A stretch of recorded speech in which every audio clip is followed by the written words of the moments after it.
नमस्कार दोस्तों, स्वागत है आपका दर्पण ज्ञान चैनल पर। आज हम बहुत ही प्रेरक प्रसंग लेकर आए हैं। शुरू करने से पहले अगर आप चैनल पर नए हैं तो चैनल को सब्सक्राइब जरूर करें। तो चलिए शुरू करते। इसका शीर्षक है जो बीत गई वो बात गई।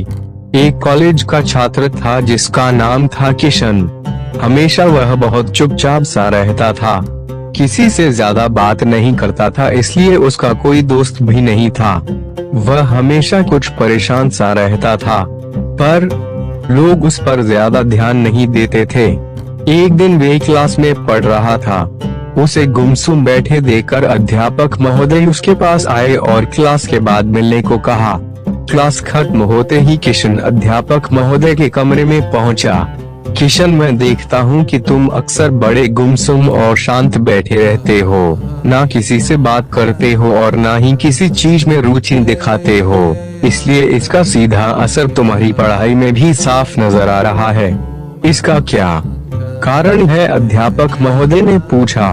किशन बोला, मेरा भूतकाल का जीवन बहुत ही खराब रहा है। मेरी जिंदगी में कुछ बड़ी ही दुखदायी घटनाएं हुई हैं। मैं उन्हीं के बारे में सोचकर परेशान रहता हूँ और किसी चीज में ध्यान केंद्रित नहीं कर पाता हूँ। अध्यापक महोदय ने ध्यान से किशन की बातें सुनी और मन ही मन उसे फिर से सही रास्ते पर लाने का विचार करके रविवार को घर पे बुलाया। रविवार निश्चित समय पर अध्यापक महोदय के घर पहुँच गया। किशन, क्या तुम नींबू शरबत पीना पसंद करोगे? अध्यापक ने पूछा। जी, किशन ने झिझकते हुए कहा।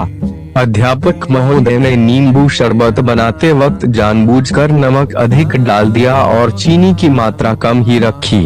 शरबत का एक घूंट पीते ही किशन ने अजीब सा मुंह बना लिया। अध्यापक महोदय ने पूछा, क्या हुआ, तुम्हें ये पसंद नहीं आया क्या? जी, वो इसमें नमक थोड़ा अधिक पड़ गया है। किशन अपनी बात कह ही रहा था कि अध्यापक महोदय ने उसे बीच में ही रोकते हुए कहा, ओफो, कोई बात नहीं, मैं इसे फेंक देता हूँ, अब ये किसी काम का नहीं रहा।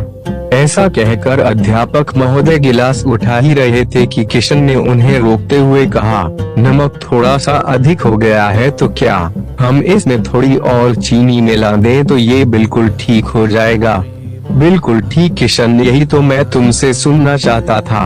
अब स्थिति की तुम अपनी जिंदगी से तुलना करो। शरबत में नमक का ज्यादा होना जिंदगी में हमारे साथ हुए बुरे अनुभव की तरह है, और अब इस बात को समझो, शरबत का स्वाद ठीक करने के लिए हम उसमें से नमक नहीं निकाल सकते। इसी तरह हम अपने साथ हो चुकी दुखद घटनाओं को भी अपने जीवन से अलग नहीं कर सकते, पर जिस तरह हम चीनी डालकर शरबत का स्वाद ठीक कर सकते हैं, उसी तरह पुरानी कड़वाहट और दुखों को मिटाने के लिए जिंदगी में भी अच्छे अनुभवों की मिठास घोलनी पड़ती है।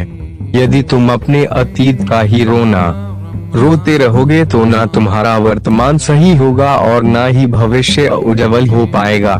अध्यापक महोदय ने अपनी बात पूरी की। किशन को अब अपनी गलती का एहसास हो चुका था। उसने मन ही मन एक बार फिर अपने जीवन को सही दिशा देने का प्रण लिया। दोस्तों, हम भी अक्सर बंद होते हुए दरवाजे की तरफ इतनी देर तक देखते रहते हैं कि हमें खुलते हुए अच्छे दरवाजों की भनक तक नहीं लगती और हमारा जीवन दुखों के सागर में ही डूबा रह जाता है।